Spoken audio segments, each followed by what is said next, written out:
Se somos salvos pela graça mediante a fé que é dom de Deus e não pelas obras para que ninguém se glorie, isso de acordo com Efésios 2, 8 e 9, qual seria o objetivo da lei? É muito importante entendermos que a lei não serve para salvar. Guardar os 10 mandamentos não faz uma pessoa herdar o reino de Deus. A salvação é obtida única e exclusivamente pela graça de Jesus oferecida a nós. Mas todo cristão deve entender e deve saber que não há graça sem lei. Não seria o contrário, não há lei sem graça? Porque eu entendo que a lei era o meio de salvação no Antigo Testamento e a graça ela aparece no Novo Testamento com a morte de Jesus Cristo na cruz. Em Apocalipse 13, versículo 8, diz que o Cordeiro foi morto desde a fundação do mundo. Em 2 Timóteo 2, versículo 9, diz: a graça nos foi dada em Cristo Jesus antes dos tempos dos séculos. Assim sendo, Noé achou graça diante de Deus. Gênesis 6, versículo 8. Abraão foi salvo pela graça. Gálatas 3, versículo 8 e Romanos 4, versículo 3. E Davi foi salvo não pelos seus méritos, mas pela fé no Cordeiro que viria. Romanos 4, versículo 6. Sempre achei que a graça apenas apareceu no Novo Testamento.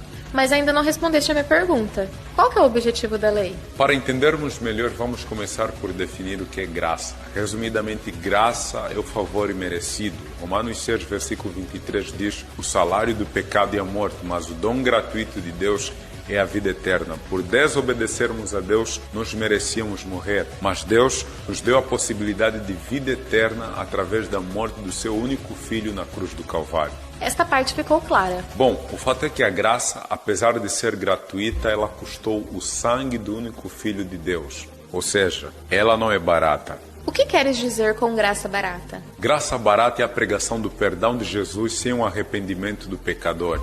É o batismo sem a disciplina de uma congregação. É aceitar a Jesus, mas não segui-lo de verdade. Ah, entendi. Então isso quer dizer que a graça promove mudança? Exatamente, a graça é transformadora. Em 2 Coríntios 5, versículo 17 diz: se alguém está em Cristo, nova criatura é, pois as coisas velhas já passaram e eis que se fizeram novas. E é neste processo que a lei entra. De que jeito? Em Efésios 2, versículo 10 diz: pois somos feituras dele, criado em Cristo Jesus para boas obras, as quais Deus de antemão preparou para que andássemos nelas. Então é como se a lei fosse um espelho para nos mostrar onde devemos melhorar para nos parecermos mais com Cristo? Exatamente. Romanos 3, versículo 31 diz: anulamos, pois, a lei pela fé? Não, de maneira nenhuma. Antes confirmamos a lei. A lei condena quem não aceitou a graça e é um espelho para quem aceitou a graça transformadora de Jesus Cristo.